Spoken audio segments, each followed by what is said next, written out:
So today I'm gonna summarize how is the lateral load analysis for buildings using Etabs. So what I'm gonna do, I'm gonna put some summary here on the procedures for the standards like the ASCE 722, how this ASCE 722 is giving you some procedures to develop responsive spectrums to scale, doing lots of mass, lots of mechanics, lots of dynamics to get the responsive spectrum. So it gives you some procedure that allows you to do this process much faster. And then I'm gonna show you on Etabs what we are going to have for our project, how we are gonna assign lateral load on our structure and how we can get results. So let's put the summary here. So let's say response spectrum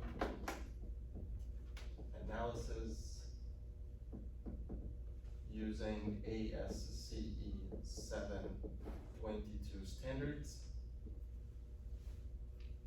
Okay, so the main goal from the lateral analysis of buildings is to find the base shear. So, and we have been over the last week talking about the responsive spectrum curve, and I showed you how numerically and physically and mechanically we can get this curve from the versatile principles.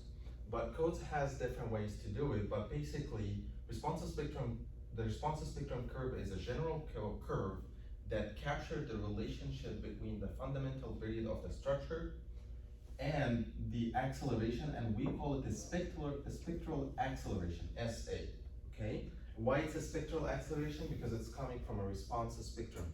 And spectrums means we got this relationship from a spectrum of different types of buildings.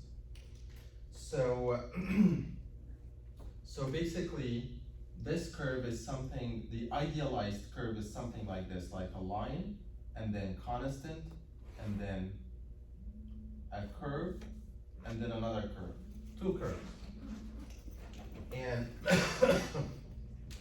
and what you want to do is, like, let's assume that your building is something like this, or something like this, or something like this, right? So these buildings, each one of them has a different fundamental period. Do you guys know why each one of these buildings has different fundamental period? Because each of them has its own stiffness and mass. Yes, each one of them has its own stiffness and mass. So this one is stable, so I believe the stiffness, like, let's assume this has T1, this is gonna have T2, this is gonna have T3. So if an earthquake with a characteristic like this one is hitting all these buildings, everyone is gonna have different response. Why? Because everyone has different mass and different stiffness.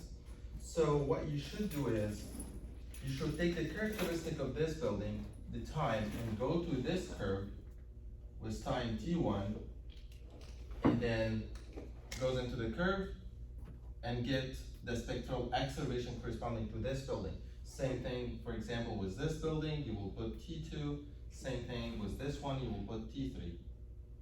So responsive spectrum is a tool that allows you to get the acceleration of a building, knowing the fundamental period of the structure. And how we can know the fundamental period of the structure? If we know the mass and the stiffness.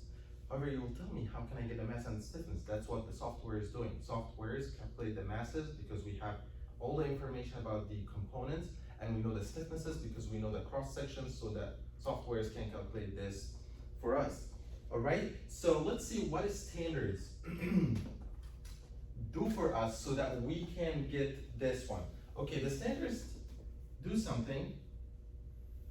Number one, and I mean by standards, the ASCE 722, each standard had different procedures to get this responsive spectrum curve.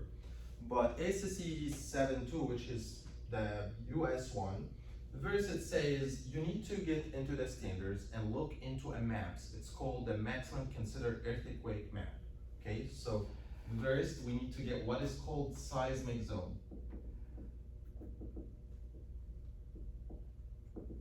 And the seismic zone, you need to get me two things. You'll go into a maps in the standards.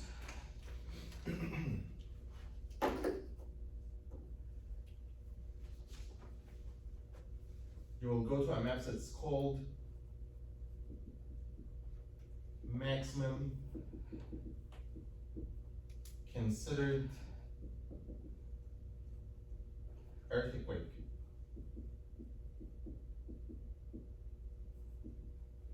And sometimes if we can write it like this. Maximum considered earthquake. This one. And you will go to the maps and get two values. One of them, it's called SS, and the other value is called S1. What is these? This is called the short buried spectral acceleration, which is this value, which is the maximum value. This one, you get this value. And the other one, it's at 1 second, like the T 1 second. Like if a building has a fundamental period 1 second, so you get this value, the spectral acceleration at 1 second. So you get S1 and SS. This is the first thing you should do in the standards. Number two, once you identify the seismic zone, we need to modify this seismic zone using the soil classification, because the soil impacts how much energy transferred to the building, and basically this energy is going to affect the resultant acceleration. So number two, using the soil report, you need to decide on the soil classification. And from the soil classification, basically, you go into the standards, and based on the soil type, if it's rock, if it's a sand, if it's a step soil, so you will get what is called two parameters. It's called site coefficients. Site coefficients. And you will get two of them. One of them for the short period acceleration, and one of them is for the long period acceleration. So this acceleration is for buildings that has low or small fundamental period. Building that has long or 1 second fundamental period, that has this value. Okay, so you get two parameters. One of them is called FA, and the other one is called FV, based on the soil class. Like for example, you go into the standards, the soil is a step, and you take this soil and go in two separate tables to get these two parameters. Then we multiply these parameters by these two values to get the adjusted acceleration of the building, because we adjust the acceleration using the soil type. So if the soil is very, very stiff, so this one is going to be adjusted based on the stiff soil. If it's loose, these two are going to be adjusted based on the loose soil. So let's do the adjustment using the soil. Number three, we get what is called risk targeted spectral acceleration.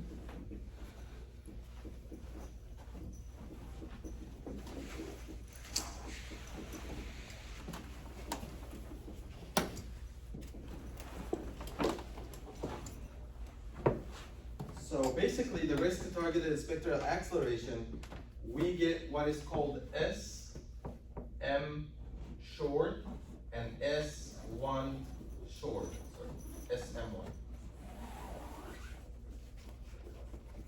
So I have SS and S1. So short spectral acceleration, which is the acceleration here at the peak, which is the maximum acceleration, and S1, it's at 1 second fundamental period. And then I multiply them by these coefficients, and I get the SM. So FA multiplied by SS, and then I have FV multiplied by S1. So right now, these are the adjusted acceleration based on the soil, okay? So I have an earthquake has hit a bunch of buildings. Both of them are gonna have a different acceleration, okay? I need to adjust based on the soil type. So if I have a very stiff soil, so I know the transferred energy is gonna be different from the loose soil, so I adjust them based on these two parameters. So, and then the codes find out, okay, this is lots of acceleration and using the maximum considered earthquake. What if we reduce these acceleration with a specific value?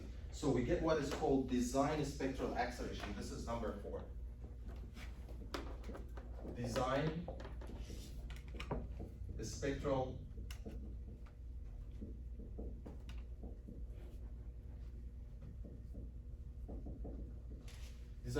acceleration.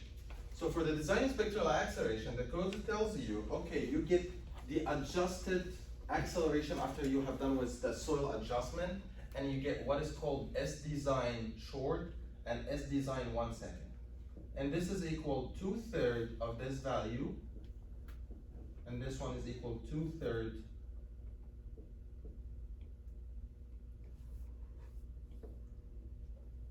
of this value. You got these two, then draw the responsive spectrum. How can you draw it? Basically, this, you can draw this, the function of this one, the spectral acceleration of this line is S d1 over t, and the function of this one SA equal S d1 multiplied by t1 over t squared.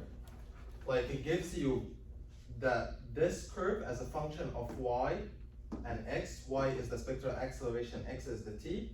So basically you divide y over x, which is s d1.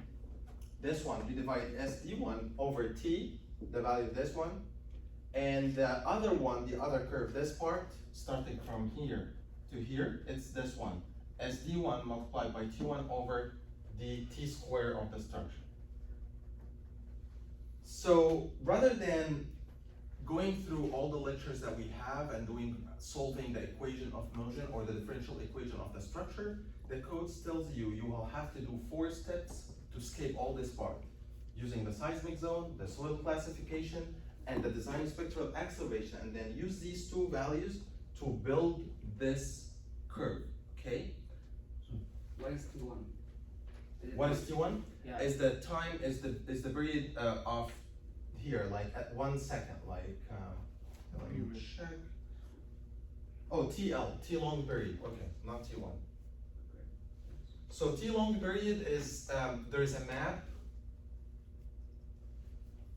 in the standards based on the zone, like Florida, Los Angeles. It gives you what is the value of TL, the long period that the structure can have in this zone. So it's a Florida, I checked, it was around 8 seconds, okay? All right, so I showed you last time, there's a software developed by the USGS. You put the soil, you put the race category, and it gives you all these parameters and draw this responsive spectrum for you. Also, Etabs itself has this tool. You put all the parameters and Etabs draw the responsive spectrum. Basically, you choose the code ASCE 722 and Etabs do all this for you, but you need to give Etabs something. You need to give it what is the soil type, because Etabs doesn't know where your structure at. You need to tell Etabs what is the risk category of the structure. Is it because residential building is different from hospitals, is different from nuclear power stations, so you need to give Etabs some information so that he can proceed with this stuff. And Etabs has embedded tables, so he can calculate FA and FD, and he knows all these procedures and draw the responsive spectrum for you. But I want to tell you something, that Etabs usually has the responsive spectrum as a function of G. This is something many people miss, like if they use the standards, like if you get any value from this responsive spectrum, so you will get 0.2, this is not a value. You need to multiply it by the gravitational acceleration. You need to multiply 0.2 by 9.81 or 32 if you are working with feet per second squared.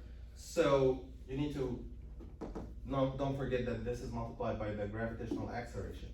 All right, so you know how to build a responsive spectrum from the Versta principles, as I showed you in the last few lectures, or using the standards ASCE 722. Actually, each standards has different, like I was working in Egypt for 5 years. It's completely different process than this one. It's kind of similar, but it's a like, yeah, we use the soil, we use other factors to get this responsive spectrum. So each standards has different way to get this one.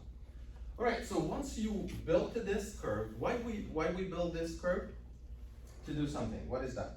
All right, So we do this to get the acceleration of the structure. We need to know if an earthquake with an acceleration, with a ground acceleration like this, hitting this building, what is the acceleration of the building is gonna be like, and then you calculate what is called the base shear, V.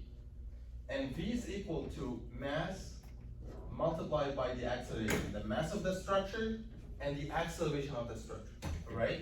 This is the same thing what is code is doing, but they name it V is equal to CS multiplied by W. And W is the effective weight. And CS is equal to SDS, which is the design spectral acceleration, over R over I. What is this? Basically, this is an adjusted acceleration. Yeah. And you multiply it by W, but you will tell me, okay, W is not a mass, it's a weight. We multiply by W, knowing that the mass is equal W over G, right?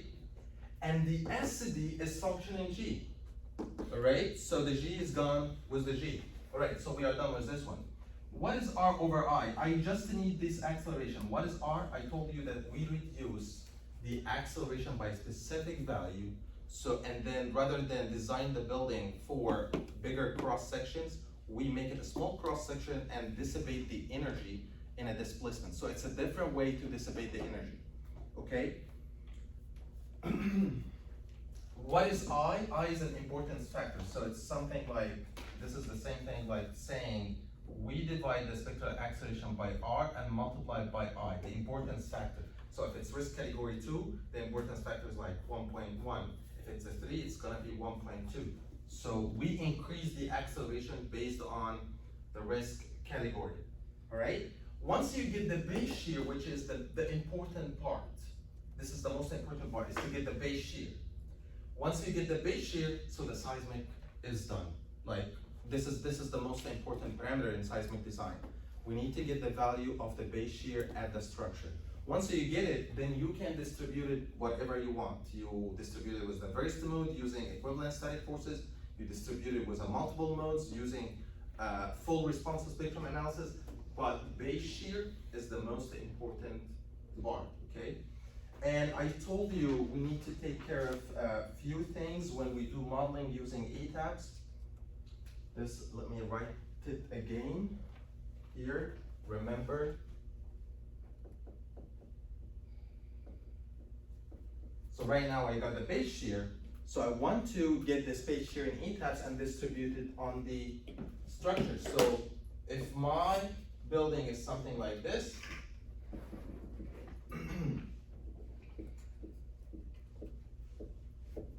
and you want to put these forces on the building, I know that there is a base shear is hitting here, VB. When this VB is hitting the base, all these stories are gonna move one by one. So they are gonna make a displacement something like this. This story is gonna move this way, this way. The story that moves more displacement, that means there is more force at this story because it makes more displacement, more velocity, more acceleration. So basically, usually, the forces is something like this. Let's write it this way. And this we call Fx. And if you want to get the force at any story, it's basically depends on the weight of the story, the height of the story multiplied to the power x over the summation of Wi, Hi to the power x multiplied by the V, let's see, multiplied by V, the base shear. We call this factor CVx. So the base shear, each one of these stories is gonna take a percentage of this base shear. So if you do this plus this plus this plus this plus that, it's gonna be equal to VB. So each one take a contribution based on the weight of the story, like what is the weight of this slab, and the height of the story, H, Same thing with this one, the weight of this slab and the height of this slab, right? So that's what the software is doing, just to understand what is going behind the software, right? Okay, so we are done with this one. Let's see what things that we need to take care of while doing this on Etabs. So since we divided here over reduction factor, that means that we are reducing the forces of the earthquake. So once you reduce the force, so when an earthquake hit, this building is gonna have lots of displacement, okay? All right, let me tell you, let's say that there's a base shear, actual base shear at the building 100 ton, okay? So when 100 ton happens in this building, it's gonna make a displacement X, using the cross sections and everything here.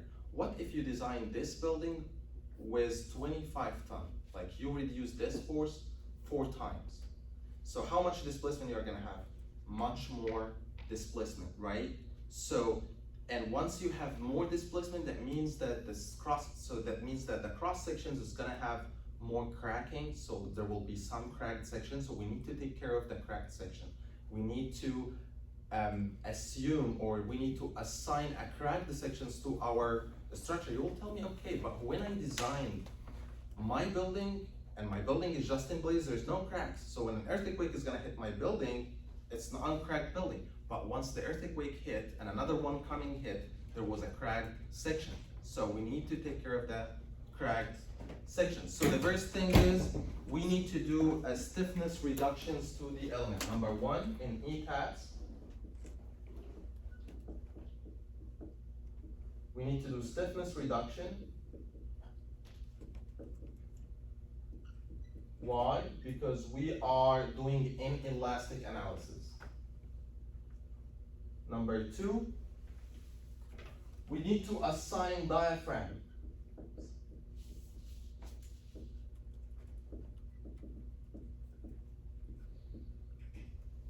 Number 3, we need to increase the mesh size.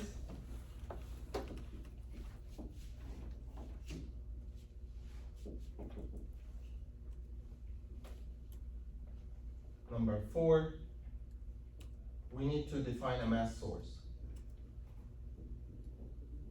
So all of you need to take care of this in your model.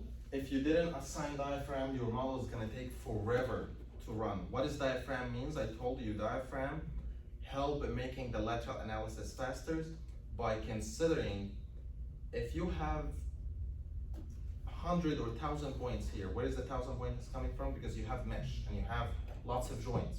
So it makes you assume that all these points are connected together in a specific point at the center of mass of the slab, and all the point is moving this way together or this way together, so all of them has 1 degree of freedom, rather than each point had different degree of freedom. If it's a flexible diaphragm, that means the points are flexible to move away from each other. So the first thing that we need to make sure about is that we assign diaphragm, which means every point in this story, they either move right together or left together. So that's what diaphragm means.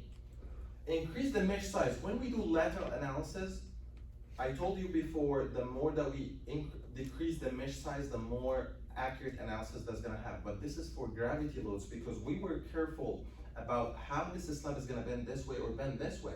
But in lateral analysis, I don't care about the bendings of slab. I only care about the lateral motion of the slab. So I increase the mesh size here because I don't care what's going on inside here. I only care about the mass of the slab and the height of the slab from the ground, because this is how it's gonna move. Okay, so I increase the mesh size, but you don't go crazy with increasing the mesh size. So you could like, okay, how about I only make 1 mesh? But if you make 1 mesh, how this slab is gonna feel the columns and the shear walls? So you usually will make it a decent size, rather than 0.5, maybe 2 meter, 3 meter. So that's decent enough. The mass source, okay, we have dead load, live load, flooring, lots of mini loads, maybe storage, barking, whatever we have. But when it comes to mass source for earthquake, we means that we need to calculate the effective weight. So basically, I implicitly tell Etabs that when you do lateral load analysis, take the mass from a specific load pattern. just the dead load and a specific value of the live load. Like, definitely when an earthquake hitting the building, the dead load is not gonna go anywhere. Slabs is there, flooring is there, everything is there. But live load, like the people, when we design for gravity, we assume the maximum load. But when an earthquake happens, we cannot say the maximum wind is gonna happen and the maximum live and the maximum snow and the maximum earthquake. So we need to take some minimizing some load. So we minimize the live load. So, and then we say, the codes I believe say that you can take at 25% of the live load, not the 100% of the live load. And I believe you can take it 0 for specific cases. So we only, when we have an earthquake and we want to calculate W effective, we only consider the dead load, like the flooring, anything that exists that cannot move anywhere, right? Okay, so let me show you how to tackle your project very fast and see how you can finish it. It's a very simple. Let me show you. I believe I'm done with any theoretical things that can be done here.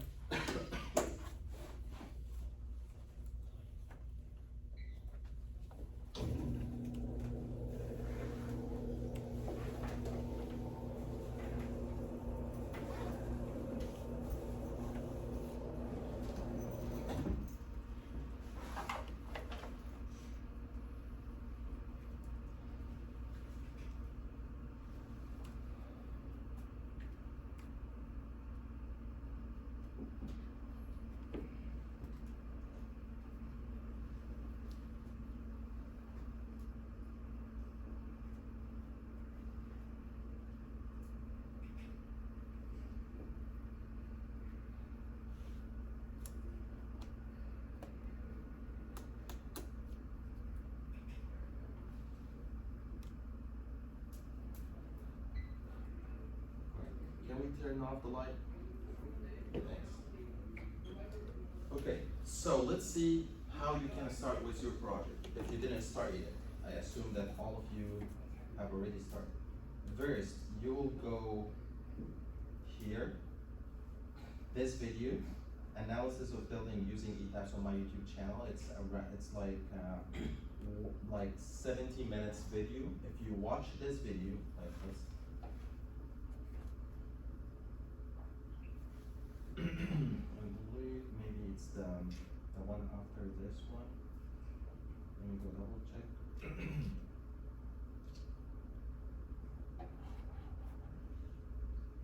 I think it is, oh yeah, frame the tube, tall building, modeling in Etabs, this one.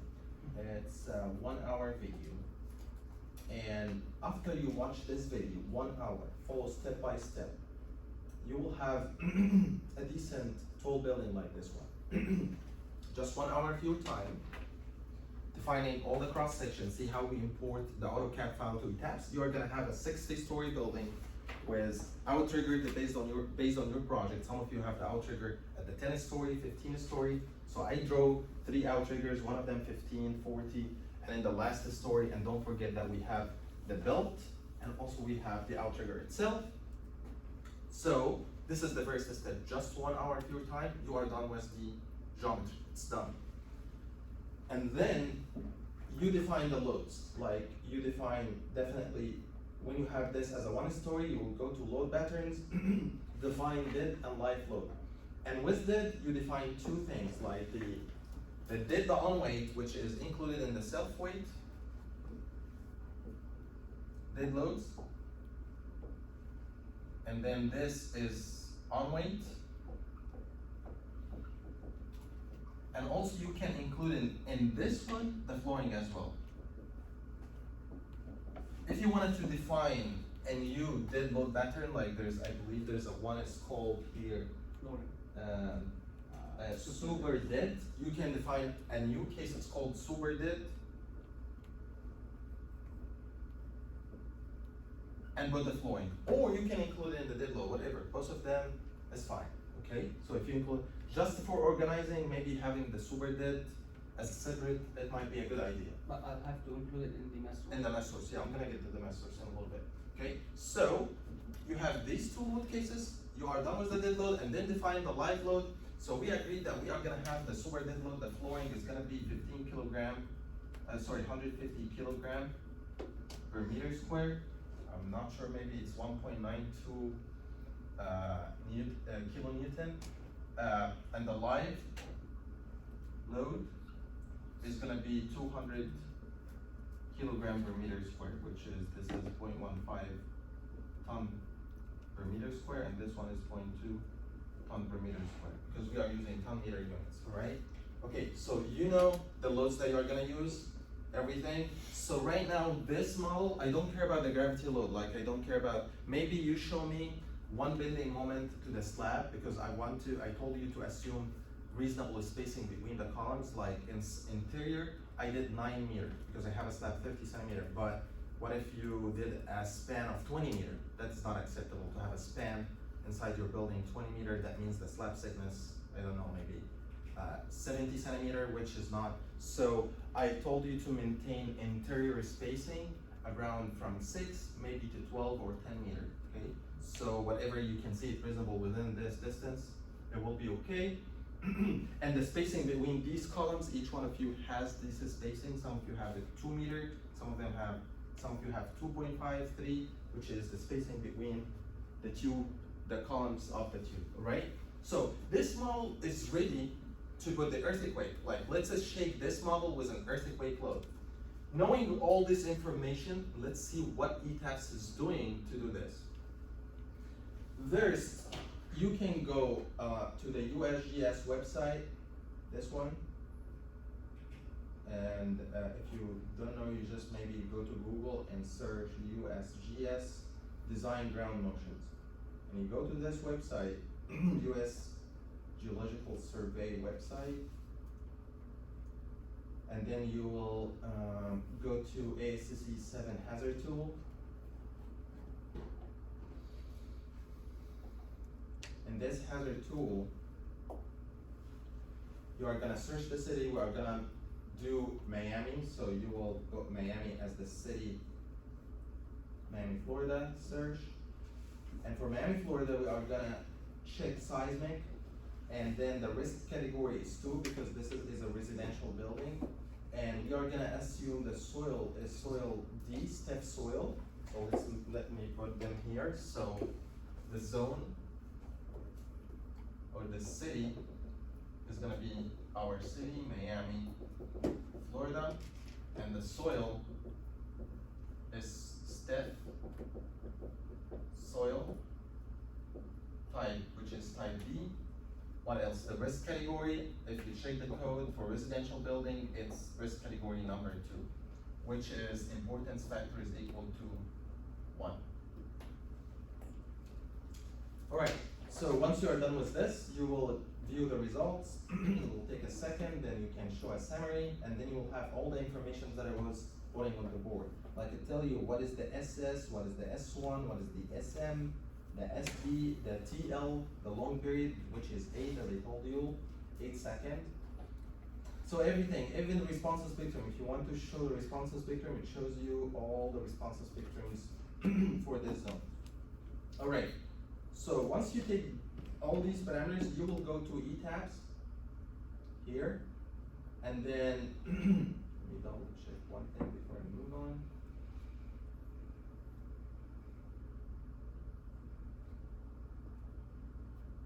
Okay, all right. So before I start to do any seismic analysis, let me check these 4 things: the stiffness reduction, the assigned diaphragms, increase the mesh size, and the mass source before I do anything, okay? Maybe after, but let's do it now. Okay, what is the first thing that I wrote over there? A stiffness reduction. So what you are gonna do, you select all the columns in your project. So this table that I'm gonna show you in a second.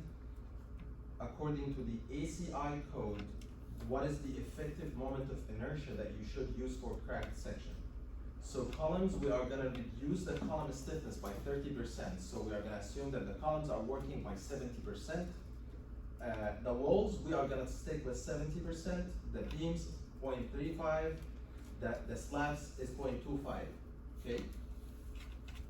So let's do cracked sections here. So how can I do it for all these columns after I draw them? you can do two things.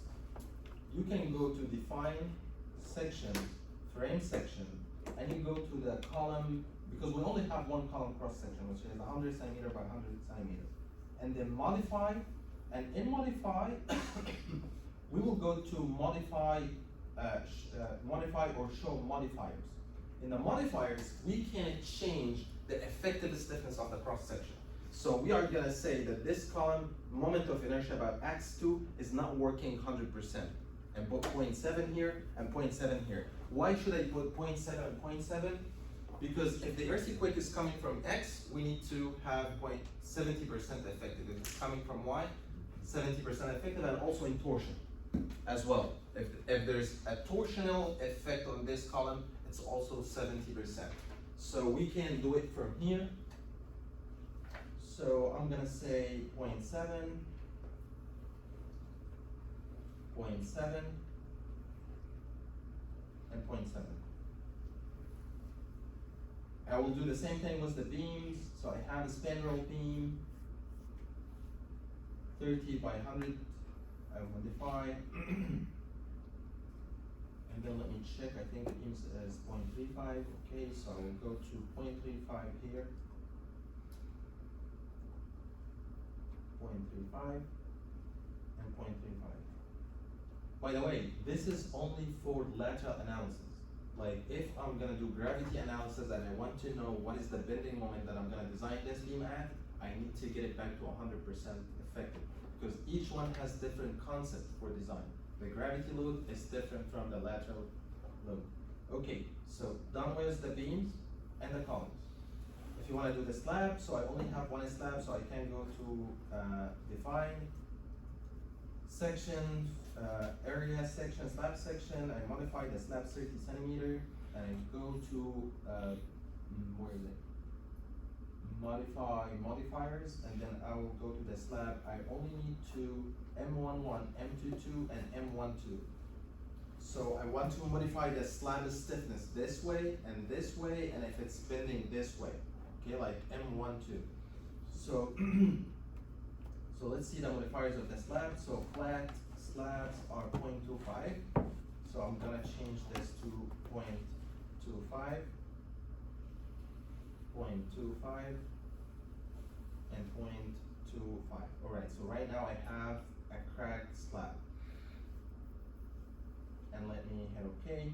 Same thing with any wall section, even the outrigger. I will go to define section, wall section, and then I will do the wall 70 centimeter burst, and then I modify.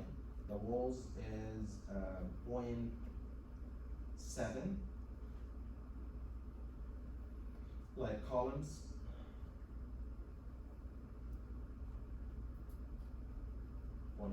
M11, M22, and M12. I will do the same thing with the outrigger, modify.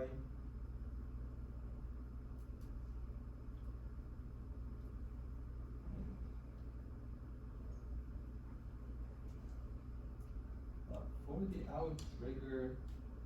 the outrigger is like a beam, so it's not like a wall. So because the outrigger is not a shear wall that coming from the ground to the area, it's like a beam with the story height.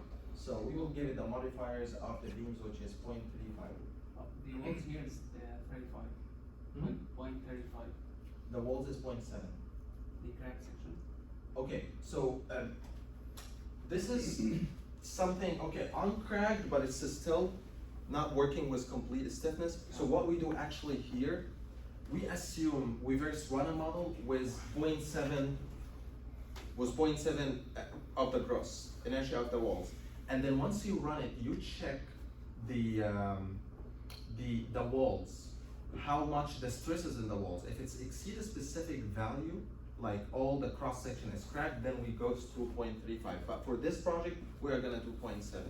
But in real life, we have to run a Versa trial and then see how is the walls is performing, and we check the stresses at the base of the wall. If the stresses exceeds the maximum stress that the walls can take, that means that this wall is definitely will be cracked at the whole cross section. Then we rerun the model with 0.35. Okay, but for this project, we are gonna stick with 0.7. We don't have to rerun, okay? Because this is not a real project, we are just testing some parameters, alright? If this is gonna be a real project and take every parameter, it's gonna take us forever, but let's simplify a few things. So we're only gonna run the model for 0.7, we don't have to run for 4.35. And here, let's get back here, 0.7. What we are, it's the outrigger. So the outrigger, we are gonna consider it as a beam, so we will say 0.35, 0.35, and 0.35. Alright, so what I did now, I changed the modifiers, the stiffness modifiers of all the elements in the project. So right now, my building is cracked and can't take the earthquake as a cracked section. Okay, so this is the first thing. What is the second thing?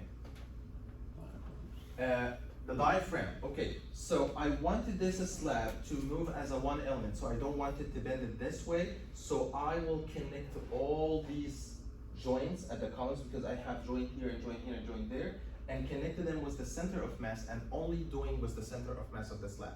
Like all the degrees of freedom here, like if I have, for this I have 3 or 6 degrees of freedom at each point, so all this slab is gonna have 6 degrees of freedom, right? So how can I do that? You can select the entire structure like this, and actually you can select the slab, like you can select properties, slab section, and you go to slab 30 centimeters, select. So I selected 60 slabs for the 60 story, and then I go to assign shell, and you will find something is called diaphragm. In the codes, there is a definition for the diaphragm. It tells you when to consider your diaphragm is rigid and when to consider your diaphragm as a flexible diaphragm based on the openings in the slab. Because if there's lots of opening in your slab, we cannot consider it as a rigid one. It's gonna be flexible, like when the slab is gonna make something like this. But if it's very, very rigid with less opening, so it's gonna be very stiff to take all the columns with it, right? Okay, so if you want to define a rigid diaphragm, so we can modify this and modify diaphragm 1, and you can switch between rigid and semi-rigid. So I'm gonna go with rigid, and then I'm gonna say apply. Okay. If you look here, you will find something happened in this view. Let me go to plan, and let's go to any story. If you check any story, you will find that there's something happened. It's like a line that connects all these joints with the center of mass of the slab. So that means that the degrees of freedom at this joint is the same degrees of freedom at this joint. So if the joint is moving x 1 centimeter, this one will move x 1 centimeter. So they are all connected together. This helps us when we run the model. If you run the model without diaphragm, it's gonna take forever because the model is gonna check the degrees of freedom at each joint. So rather than dealing with 3 degrees of freedom at the story level, it's gonna deal with like maybe 100 or 10,000 degrees of freedom at the story level. So it's gonna take forever to run the model because actually I was doing this and I forget to put diaphragm. I have many models open here, can you see? This model doesn't want to close and has been on the run for like 2 weeks and I can't close it. Like has been like this for 2 weeks. So, and if I can't close it because I can close it, but it might close other models because I don't know which model has different name because they have all the same name. So don't forget to put diaphragms, okay? All right, so let's get back to our model here, this one. So this is diaphragm, what is next? Can you guys see the board? Yeah, it's increasing the mesh size. Oh, we talked about the mesh size. So for the mesh size, you basically click, but you don't have to click on anything. You will go to an analyze, and you will find something that's called automatic mesh setting for floors. So Etabs has a really amazing tool for mesh generation. Do you guys remember in SAP 2000 what we used to do? We used to select the slab, divide the slab with the grids, and then divide it to 0.5 by 0.5. So we do this manually. Etabs actually track all the joints here and here and there, and do automatic mesh generation. You give him what is the maximum mesh size that you are looking for. Like you are looking for a mesh size 0.5 by 0.5. So you give him the 0.5. do you want to do rectangular mesh, or I can do meshing with whatever I want? So we usually go with rectangular mesh because it's much more efficient and the aspect ratio is one. So you either check general mesh or rectangular mesh. I check rectangle mesh, and then I'm gonna make the mesh size 3 meter. Why 3 meter? Because I have the column spacing at 3 meter. If you have column spacing 2 meter, so you need to go with 2 meter. This is the optimal mesh size that you can go with. Alright? So rather than having mesh 0.5 by 0.5, I increased the mesh size, and I told you why I did this, because some of you might have a question. If I increase the mesh size, my model is gonna be not accurate, because finite element cares about the mesh size. So for lateral loads, we don't care how's the bending moment of the slab gonna look like, rather than caring how the slab is gonna move. So what's going on here doesn't matter as soon as it's fit. So I take the minimum mesh size, or not the minimum, the maximum mesh size that allows my model to run efficiently and run fast. So 3 meter is good for me now, and then I will hit OK. So right now, I did all the 4 checks, except the mass source. I believe the last one is the mass source. So let's go through the mass source. So mass source, it's a separate function. So I will go to define, and you will find something is called, what is it? Mass source. Mass source is a specific input panel just for lateral loads, or not lateral, for model analysis, okay? So we go to mass source and modify this mass source.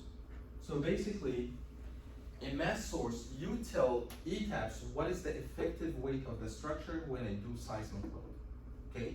So I'm gonna do an effective weight, as I told you, based on the code.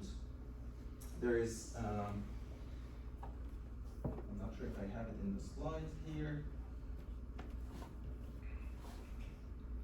I don't think I have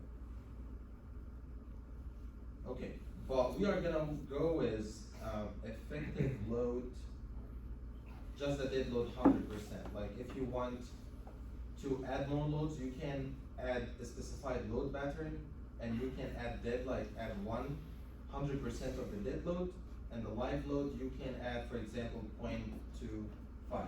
For our model, we are gonna just have the dead load as the effective weight. So let me write here, mass source, the effective weight is 100% of the dead load. And let's put 0% of the live load.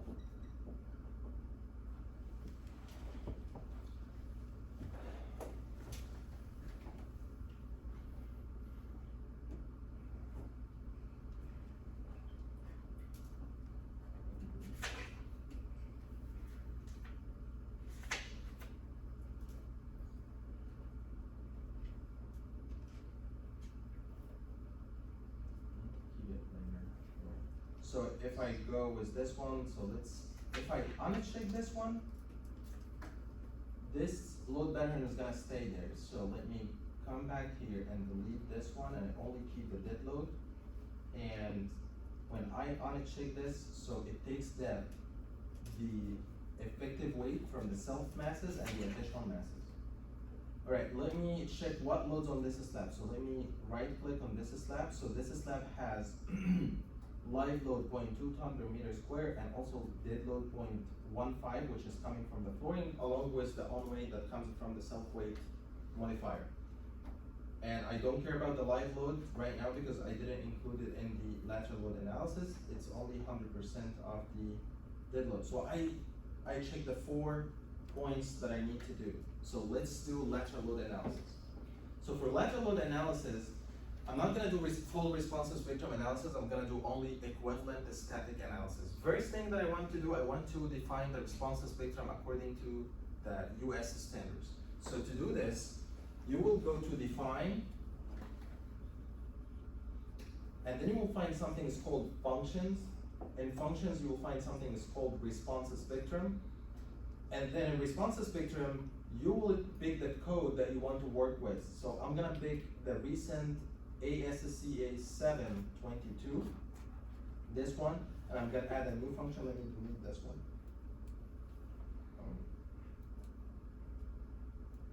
Let me do it again. All right, I'm gonna check. So if you want to use an Indian code, Italian code, Korean code, everything is here. But I want to use US standards, and I'm gonna add a new function. And for the new function, it's gonna ask you for some information to build this responsive spectrum. So this information, you can get it where? From the USGS tool. Okay, so it's gonna ask you, is this responsive spectrum horizontal or vertical? What does it mean? So sometimes we put an earthquake that shake the building in X and Y direction, and and there's another one that's vertical that takes the building up and down. We only care about the horizontal direction right now. And this one is a design responsive spectrum. Okay, so there's a one that because if you guys remember, I multiplied by 2/3 to convert the responsive spectrum from maximum to design. So it's a design type. And then I get these values from the USGS tool. Okay, let me check. The first value that we want is the short varied design spectral acceleration. So let me go here to the USGS tool. Where is that?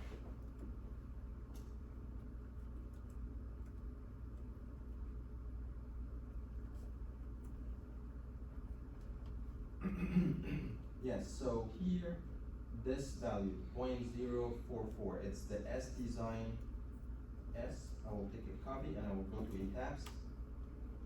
And I put it here, the short varied design spectral acceleration. Can you see it's SDS? The 1 second design spectral acceleration, SD1. So I will go back here and I find SD1 is 0.029.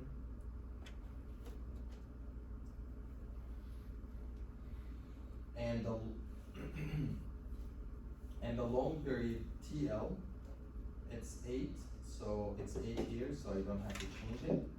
And the site class, that we have here, as I put it over there, site class is stiff soil D. And once I do it, it's gonna change the responsive spectrum, something like that. And as I told you, this responsive spectrum is function in G, so we need to multiply all the values by G, but it's already embedded into the software. Once we are done, we will say okay. That's it, okay? I defined the responsive spectrum, but I didn't use it yet. So I just prepared Etabs to use this responsive spectrum. Right now, is to assign this responsive spectrum to the building. How? We will go to define load pattern. The same way that we define dead and live load, we are gonna define seismic load. And let me define seismic load earthquake in X direction, earthquake X. And in the load type, we are gonna escape the dead and live and only look for seismic, this one.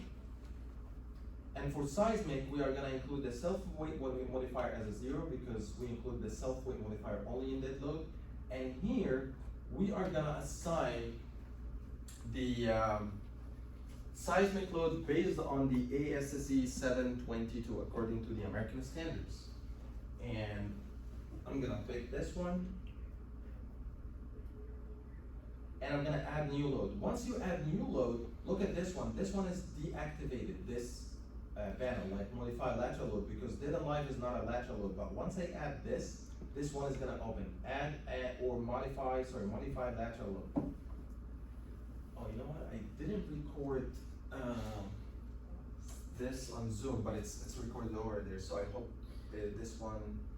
But I believe I recorded from last semester, so I might upload it. But also, let me record the rest of it. So we'll have 15 minutes.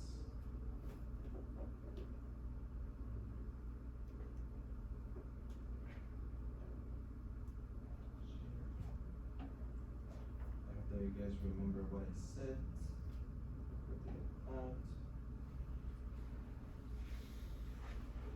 don't worry, I'm gonna cut this and upload the one from last semester that I have. Alright, so let's get back here. So here, when we are gonna assign loads in X direction and loads in Y direction. double check it's recording. Okay, that's recording. So, and this one is gonna ask you, what is the direction of the earthquake that you want to assign to your building? Is it an X direction or a Y direction? And usually when we design earthquakes, we assume that there's some accidental eccentricity in the building. Why? If this is my slab, and I did some modeling, and I get the center of mass of the slab, but I didn't include the stairs, and I didn't include many things inside the building that can cause some accidental eccentricity. Because usually when an earthquake is hitting a building, so we usually put the forces at the center of mass. But the location of the center of mass is not as perfect as the real life is. So we usually assume what is called accidental eccentricity. It is equal to 0.05 of the length that the earthquake is hitting from. But we are not gonna get in this debate. We are gonna only care about the X direction and one direction. But in actual design of building, we need to include accidental eccentricity. So I'm gonna uncheck this, all of these, and I only include earthquake in X direction. Okay? So I put an earthquake in X direction, and then it's gonna ask you, how do you want the software to calculate the fundamental period of the structure? So there is a table in the code that tells you based on the structure physical parameters, like if it's has a shear walls, if it's a frames, if it's a steel, whatever the structure is.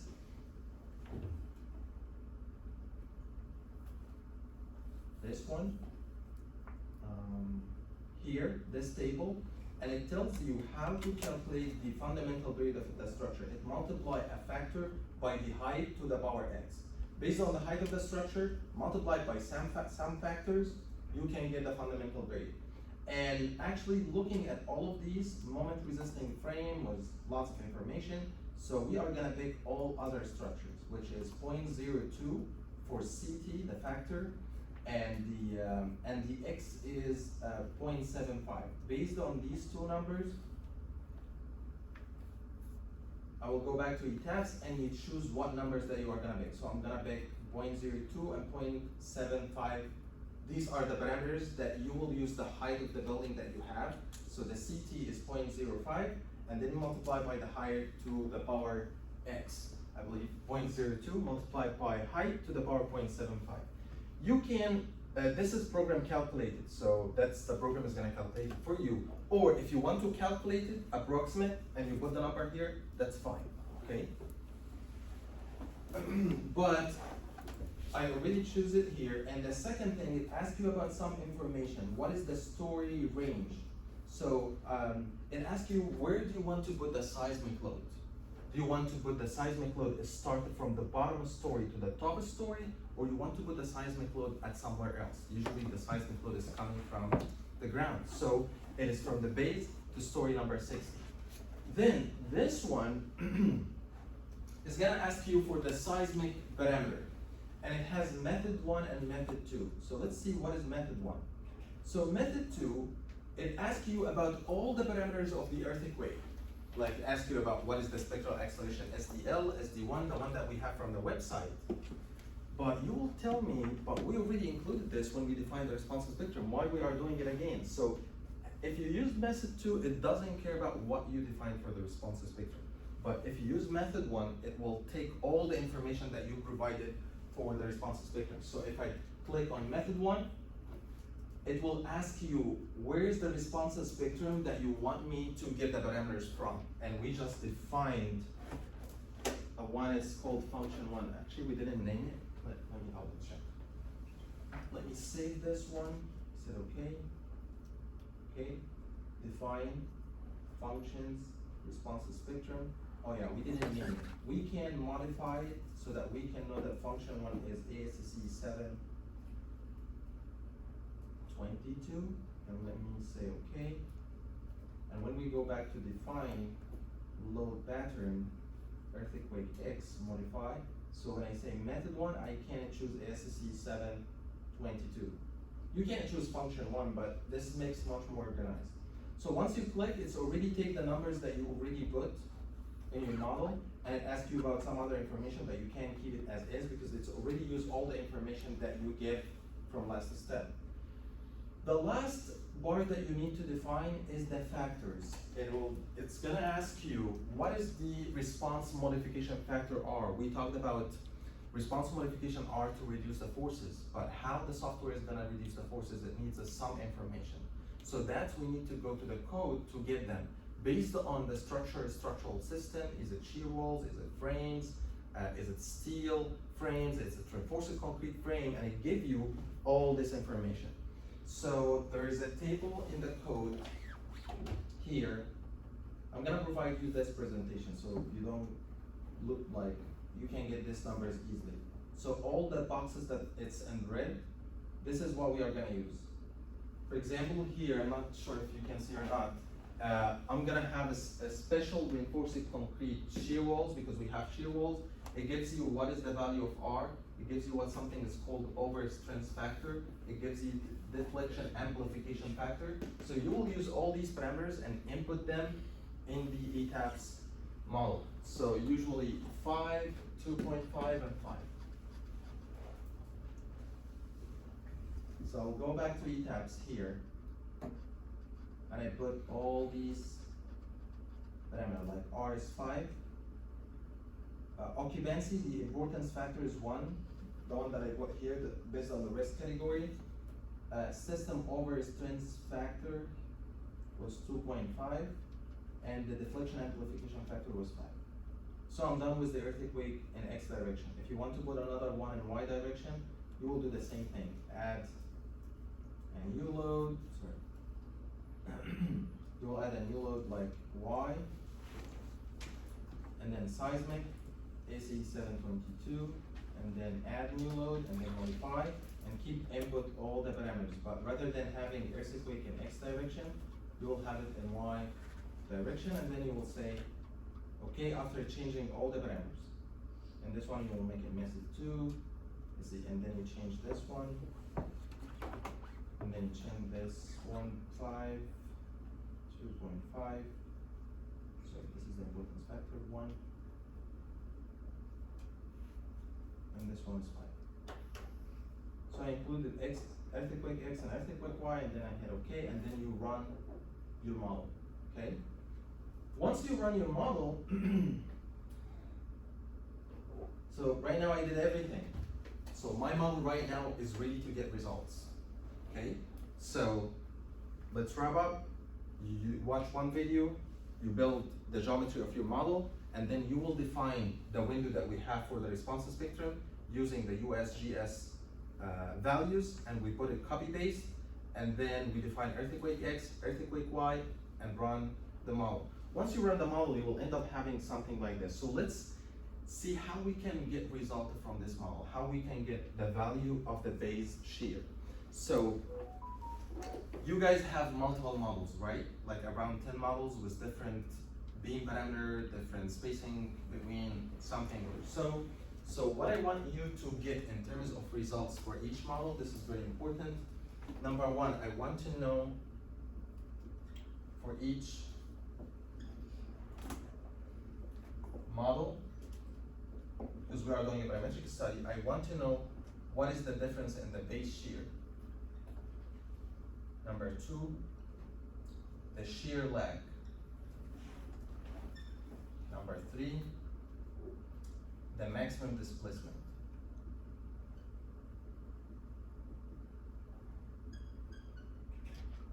Number four, the interstory drift.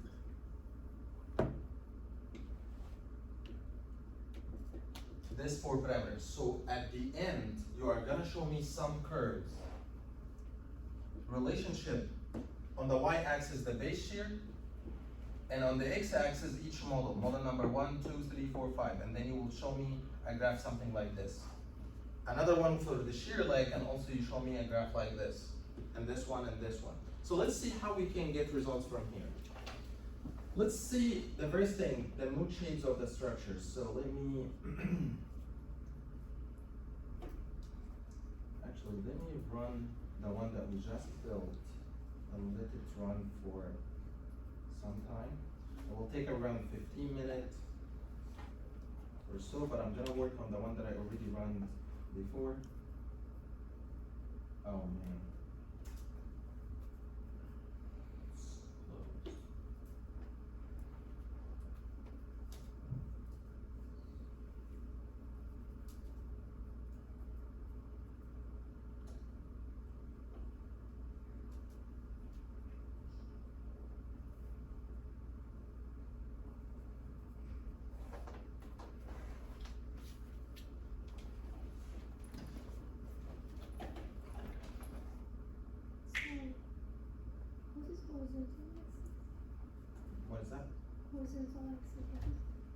horizontal axis is the model, like model number 1, 2, 3, based on the parameters that you have.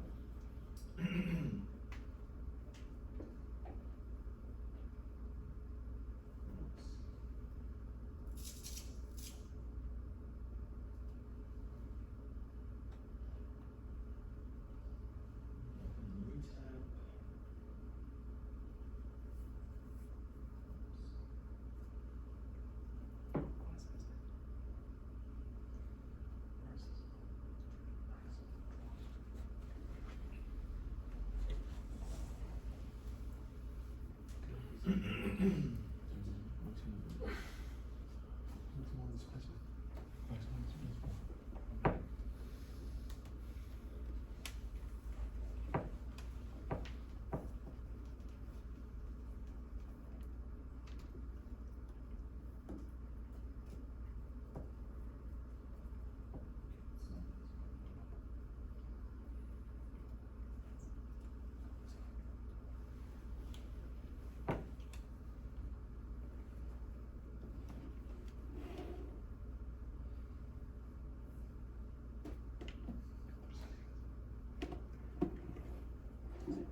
I'm trying to open one that I really ran before.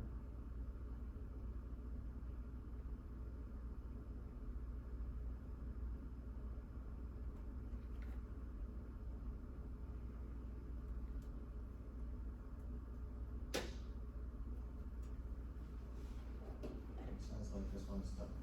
Let me show the 3D model.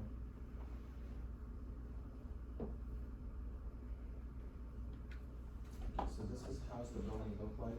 Let me show you how is the very smooth shape of this building look like. So what I'm gonna do, I'm gonna check deformity shape. When you go to deformity shape, it asks you if you want to show a case or a mode. So I want to show mood, and I want to see mood number 1. And let me hit apply. And it will take like a minute until the software shows you how the mood shape look like.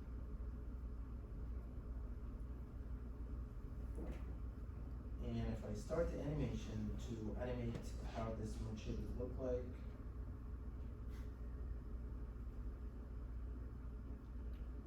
so I believe it's gonna be like an X direction, and it will tell you what is the fundamental gradient of the first mood shape. And if you look here, you'll find that it says it's a 6 second, 6.2, right? This is mood shape number 1. And I believe it's starting moving now. It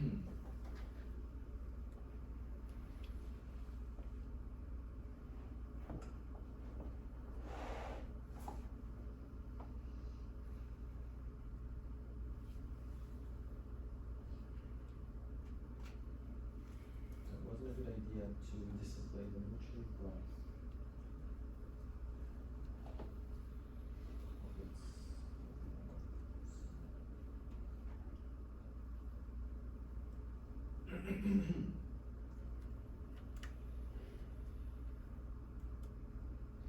Yeah, so this is the first mood shape, how it's look like. It's an X direction. I'm not gonna show mood 1 and mood 2, sorry, mood 2 and mood 3 because it's gonna take a long time.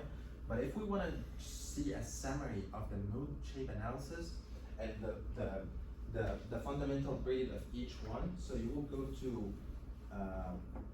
display, show tables, and then in tables, you will go to structures output, and then I'm gonna uncheck this one, and you will find something that's called model information. And then you will hit OK. It will show you the summary of each mood shape, like what is the fundamental grade of each mood shape, what is the participating mass, oh, not this one. Display, show tables, it's the same one, but I need to check sub table, and not all of them. So I want to see what is called modal participating mass ratio, just this one. I'm gonna say okay.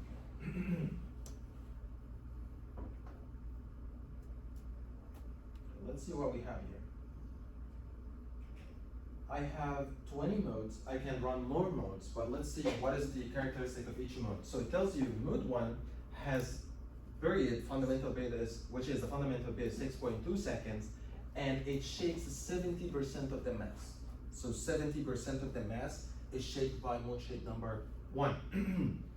And then the second mode shape, you will see, okay, so it shakes 70% of the mass, and all like the other ones doesn't shake, like Y and Z are zeros. If you get to Y, it's a 5.9 seconds, and it shakes 71% of the mass. So this is the second mood shape, right? So what we are looking for a number of mood shapes that can shake more than 90% of the mass. We need a mass contributing or a mass shaking more than 90%. And the more that you increase beyond the 90, that means that your models are more accurate, okay? So here, you will find UX, and you will find some is called UX. So can you see, mood shape number 1 is still 70, and after a while, you can add much more mood shapes because mood shape number 4 is coming with 16%. And if you keep adding more shapes, I got to 94%. Like this is mood shape number 18. If you increase the mood shape to be 25, 30, 40, you can make this mass shaking like 100%. So what do you can tell me like, okay, what if I just stopped by mood number 1 and that's it? So that means that the weight effective that you have is 70%, not the 100%, okay? But as soon as you increase the contributing mass in the modes to 94%, so you are okay. Same thing with Y. If you go down, you will find it's 94%, and same thing with the torsion. Like mode number 3, can you see? There is no mass in X moving or Y, and all the masses is moving in the RZ, which is the rotation about Z, 81%. So the third mode is torsion, like the building is making like this. If I visualize it, you will see that the building is twisting, okay? And after mode number 18, you have 97% of the mass is moving. So this, if you want to see a summary of the loads. Next time, I'm gonna start the lecture with just like a few minutes talking about how to extract results for your report, how your report is gonna look like, what I want to see. I'm gonna show you reports from projects from last year, how it's looked like, how to draw these curves, how to extract the base shear, how to extract the shear lag, and all these information. But don't think it's very complicated. You just need to watch 2 videos. One video to build the geometry, and the other video of today, I'm gonna upload this one and the one from last year because I forgot to record, how to input the seismic load, and then next time I'm gonna show you how to extract the results. So it's just the 3 lectures. You want to watch them, and you will be done with the project, okay? All right, so see you guys next time. I uploaded a survey for this course. I put the link in the last announcement, so if you have some time, just like take 1 minute. Just your input, tell me what you general idea about what's going on so that we can enhance the course for the rest of the year or even next year. All right, see you guys next time.